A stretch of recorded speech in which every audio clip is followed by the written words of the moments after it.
Okay, I'll share my slides. So I'm Nick Kellet, founder and CEO of Deploy Solutions, working with Pan and Justin and many others. We have some commercial activities, but today we're going to be talking about something that's the non-commercial side of things that we're interested in, which is identifying ways that software can help with climate change, including the use of citizen science. That's an element of it. So I'll start by sharing my slides. Let me know if you can see that. Does that work? Yes. Perfect. Okay, building software solutions for climate change using frictionless. We actually had a presentation yesterday to a group, and we subtitled it "The Need for Speed," because we need to deploy these solutions very, very quickly in response to the disasters that are unfolding. We've been building a prototype. I'll talk a little bit about that. That dates back to a 2017 and a 2019 disaster in this area. But in the process of working on this, there've been lots and lots of other disasters in Europe, in Australia, in the US, South Africa, all over the place, of course, and more on the way. And in fact, this last weekend on Friday, unfortunately, our city was hit again by a giant storm that impacted the most populated and industrialized part of Canada. And there are some people who are still without power, and it's caused significant impact. So we are hoping to launch a solution that can help people as quickly as possible, and frictionless is a key element of that. And even though we're new to frictionless as of just a few months ago, we sort of jumped into the deep end, and we're very happy with the results so far. So we're going to talk about that today. So briefly, we're Canadian software developers. We're passionate about space and the earth. We are experts in software research, development, and innovation. We build cloud-hosted solutions using big data from space, so a lot of Earth observation. That's kind of where we came from. We help organize an annual hackathon, the NASA International Hackathon in the Ottawa area. And again, as I mentioned, we've been focused on climate change research since 2019. So the problem that we're facing is the changing landscape. We're effectively making the Earth more hostile for ourselves and the living creatures on it. And we're concerned about that. So we started asking questions, several years ago, talking to people for about 30 minutes at a time via Zoom, and asking them their opinions of climate change issues, impacts, and things that might prevent them from taking action to prepare for these or to deal with these. We talked to citizens, NGOs, scientists, government officials, everybody we can talk to. Some of this was 30-minute interviews, some of it was surveys. There was a lot of secondary research that was done as well. And we focused on the top communication problems that prevent citizens or individuals and communities from acting on climate change risks. And we've been working on prototypes to build software that will help with that. So far, we have talked to over 75 people in Canada. We've talked to hundreds of survey participants. We've had 140 students in 23 academic institutions across the world assist us in one way or the other. We think that'll be up to about 200 by the end of the year. So we're really heavily focused on working with students to try to explore concepts. Frictionless helps us with that as well, and we can talk about that a little later if you're interested. And the top problems getting citizens to act that we've identified are three. One is that they feel overwhelmed by the volume and variety of the information that comes at them when it comes to climate change. The second one is just as important, it's related, that they feel that they get information that isn't personalized for their actual needs. So they don't really know what to do in their particular situation. And then related to that, authorities have difficulty directly collaborating and sharing information with citizens. It's not that they don't have ways of sending out an alert or information or so on. It's just that people are getting that information from a variety of different places. They'll get it, an alert message on their phone. They'll have a municipal website they can go to get information. They go on social media and they find out from groups, community groups and so on, or from their friends and family. So they're totally overwhelmed by this, and they're not sure exactly what they're supposed to do, and the authorities themselves aren't sure if these messages are even being received. So these are the top three problems that we've identified through this period. So how do we build solutions for that? The software solutions. We've broken it into two. One is the citizens or the individuals in the communities, and the other is what we call the trusted authorities, which is an interesting term. And we thought long and hard about it. Some people obviously don't trust the authorities, or they trust them with some things, not with others.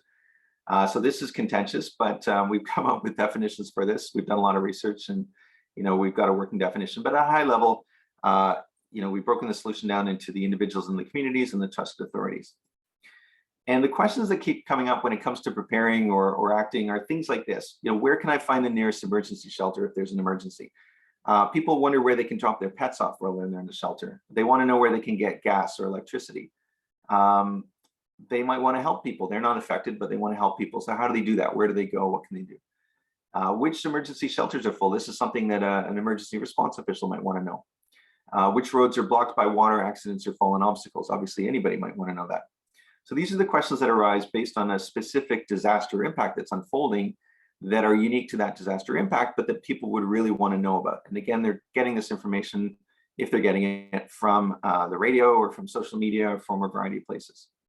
So what we're proposing is to very quickly, probably in the space of about 4 hours or less, create a complete web application that would have basic functionality to provide this information. So you can see in this example, it's based on the 2019 flood that happened in our area.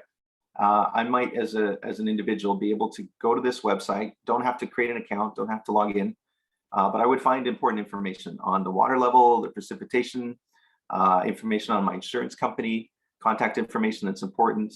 I can submit citizen scientist observations, which we'll talk about.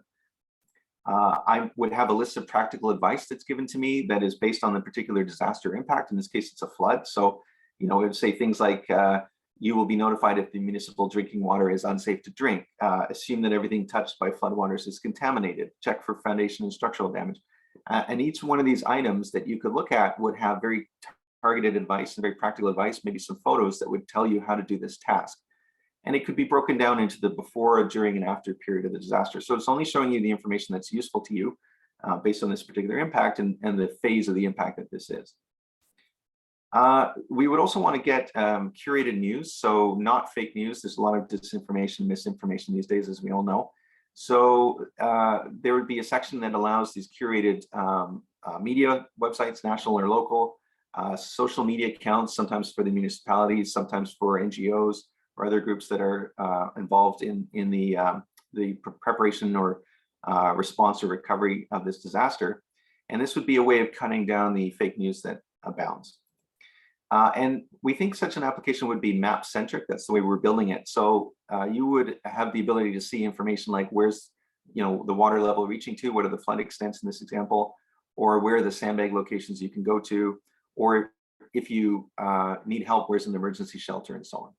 So the idea is that on the individual or community side, you would have this experience. Again, you don't have to log in. We also think that people could be citizen scientists, and they'd have the ability to upload information that would assist the authorities with responding. So we're partnered with a company called Kellet, which is an expert at algorithms and making sense of geospatial and Earth observation data. We're supported by the Canadian Space Agency under their Smart Earth initiative. So we embarked on this project about 6 months ago now. It's a long-running R&D project. And essentially the idea is to take Earth observation imagery from satellites and apply machine learning algorithms to them, but at the same time associate the imagery that citizens are taking on the ground with those observations in order to identify whether the algorithms are accurately predicting the flood extents, or to identify areas of infrastructure that might be at risk, or public safety issues and so on, and associate those with the satellite imagery. So that's the idea, to combine the satellite imagery with the ground truth. So the idea is that an individual would be able to take a photo on their mobile device or video or more than one, upload that to this trusted authority section. The trusted authorities would be able to look at this information and curate it, and then they'd be able to attach it to the satellite imagery processing algorithms that are in effect. So that's what we're working on right now. The authorities themselves would have a set of data. It would depend on the disaster, but you wouldn't, imagine that they care about things like, where are the hospitals, where are the emergency shelters, where are the sandbag locations, where are the emergency supplies, and so on. These are the kinds of information they would want to know about, and we want to be able to place that on a map very, very quickly. And ultimately, there would be a data analyst aspect of this. So the ability to visualize the data that's coming in, to look for trends or outliers, as well as gather historic data for the precipitation and compare it to what's predicted, or whatever the other particular need might be. This is to allow the data scientists to grab the data and work on it. So again, we're using the Ottawa-Gatineau floods of 2017 and 2019 as an example. So this is precipitation data from the Ottawa area weather stations, and this is how that reporting works. So we really, I skimmed the high level functionality. There's a lot more than this. We are actually building a working prototype that does these things. But the key point is, as I think you can start to see, there's a lot of different information that's needed. And we were looking around to figure out how we would make sense of all this data, especially a lot of it is tabular, it's CSV data. And there was really no way to describe the data. We would go to a website that had a list of municipal infrastructure, and that would be different from the municipality across the river, or that would be different from the municipality on the other side of the country. And so although we were able to find open data, we weren't able to easily describe it once we brought it into our system and therefore develop against it. So again, we broke our solution down into the citizen side and the trusted authority side. We also have a technology that allows us to rapidly produce these software applications. Again, we want to do that in 4 hours or less. And that's also a problem because we were trying to use CSV data to build these solutions very quickly. And we didn't really have a way of saying this is what that CSV column means. We didn't have a way of validating the data that was being gathered. So these are all gaps in our ability. So the list of schemas, so far we're working on that, but these are the examples. I've touched on some of these before. You know, the schema for where are the police stations, the hospitals, the healthcare facilities, what are the local news sources, what are the gas stations that are nearby, what are the hydro stations, what are the emergency shelters, sandbag locations, and then as I mentioned, the citizen science observations and videos and photos. We have created and are continuing to create frictionless schemas that describe these totally different sets of data in a way that allows us to standardize them, and that's really what's so important to us about it. So with that said, I'm going to switch it over to Pan. She's going to show you kind of a working progress of how we validate against the schema. So Pan, I'll stop sharing and hand it over to you. Thank you, Nick. So as Nick mentioned, we are working with a few set of data, and I'm going to pick the police station schema here to do a demo on you for you. And so here we have a police station schema with the creation time, ID, names, and we specify the type of each field of the data in the schema. And what we are trying to do is we are trying to validate the CSV data that we have. This is the valid CSV that we want to upload. This is not, and we could try with like a random CSV.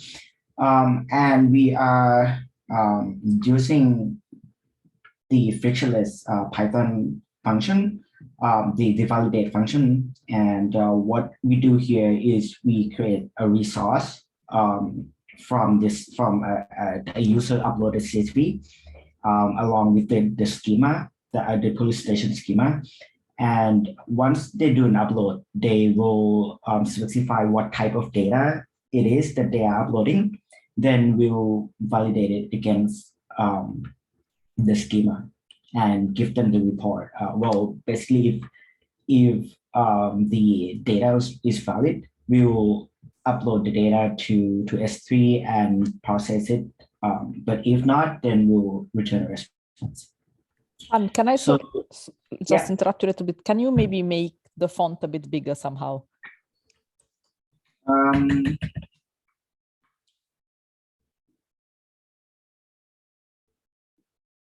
I cannot.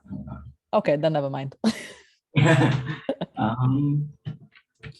But I know in Zoom you can actually expand the screen, the viewing screen. True. Yeah. Yes. So yeah, sorry about that. But yeah, so what the code does is basically calling frictionless validate. Well, it makes a resource and calling the validate function. And over here, this is the API that we created for the user to upload a CSV, and we take in a base 64 data of the CSV, and as I mentioned, we'll specify the type. So I have here the base 64 of the the CSV data. Well, I'm just gonna convert this to so the police station. This is the CSV that, as you can see, the latitude have an invalid, a mismatched type of data in here. So if I were to upload this file and do a test here, so we'll get a response saying that there is a type error in exactly which cell, which row and which position, and it will not upload. So this is where the CSV would end up if it's validated successfully. But as you notice, nothing get uploaded here. And then if we were to fix that, and so now we have this data here where we have the right format of data. So I'm going to upload this. Oh, sorry, I don't think I press that.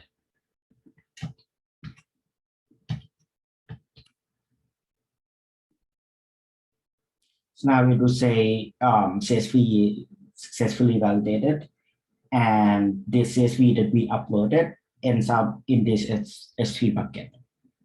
So basically, we use frictionless schema to prevent any bad data, any invalid data, to basically ends up in where we want to collect. So so yeah, I found it's really helpful. And I mean, I have this random data here that it will just kind of blows up, and yeah, that will be a lot. There will be a lot of data of errors, so it would actually list of all of the field that were wrong with it.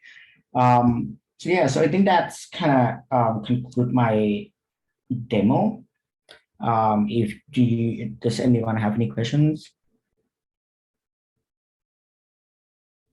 Okay, so I guess I'll pass it back on to Nick.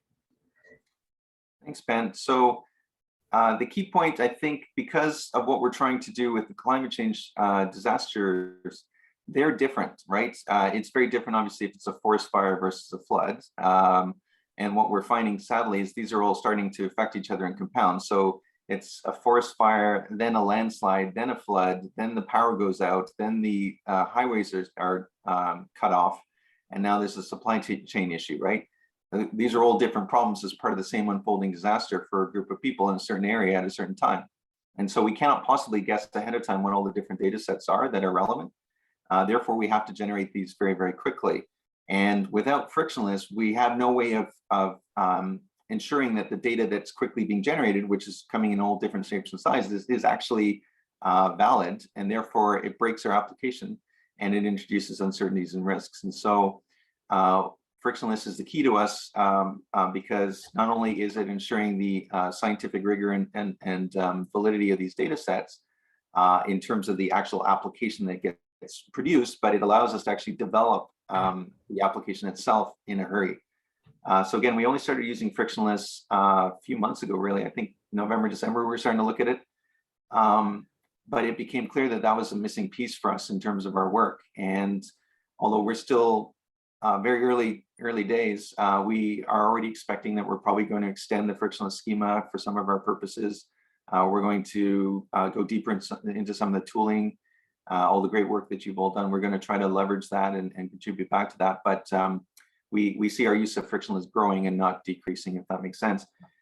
There's one more thing I wanted to mention. I sort of didn't introduce it before, and I apologize for this, but we actually just finished working with students, teaching them how to create data sets for us using frictionless. Sarah, would that be okay if we talked briefly about that? Absolutely, yes. Okay, great. So I'm going to share my screen, and Justin Mosbey, who's our R&D and innovation manager, he's the expert at this. So Justin, let me share the screen, and please, if you could talk to that.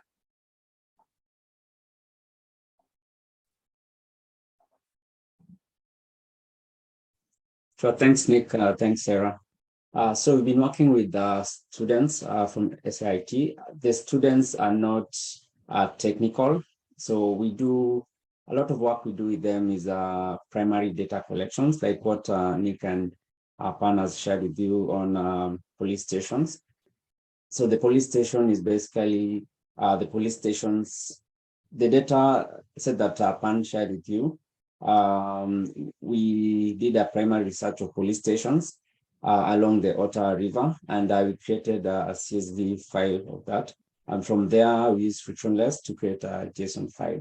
So how we worked with the student is that we did explain to them the big picture of what you are doing, the primary goal, and why you're using frictionless. They didn't introduce to them what data files are, the data files that we use in our infrastructure, like the CSV, JSON, shape files, and also the data types. Like I said, that they are not technical, so some of these terms are new to them. Context really matters, which is what Theodore had.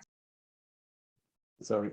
From there, we did a demo, a practical demo of how we created frictionless schemas previously, and asked them and gave them a data set to do the same. While they did that, we checked their work. That is, for instance, the spellings, the data types, if they've entered them correct, captured them correctly, and of course, if they've input the descriptions on frictionless correctly. Next slide, Nick. So other than giving them a demo, we created a task on Asana so that they can go back and follow it later. And also we used Asana to assign them with the tasks on how they should create a frictionless schema once they finish collecting primary data. So this task is basically steps on what to do with screenshot, with just simple screenshot, as you can see here, of where to start, the first step, the second step, to the point of validating the data and downloading the JSON file.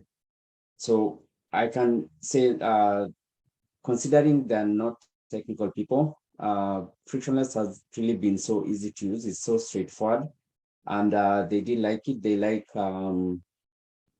the visual presentation that you can actually input more data, and how you can load a CSV file, and the CSV file can actually preload most of the data that you have there. So the only challenge that they shared with us was they said if, for instance, you're working on frictionless and you have a power interruption or anything happens to the browser, you simply like lose the data. And they also said, like, the error message, for instance, frictionless does not accept caps in some of the naming when naming metadata. Like, the error message is not so clear. So that's the only feedback or challenges they faced, but we did like frictionless. It's fast, it's easy to use, and it doesn't take a lot of time. Thanks, Nick, that's all. Thanks, Justin, and thanks, Sarah, and the community for listening to us. Do you have any questions? And because we'll wrap it up there, but we're happy to talk more about it if there's time. Otherwise, you're welcome to contact us outside of this session.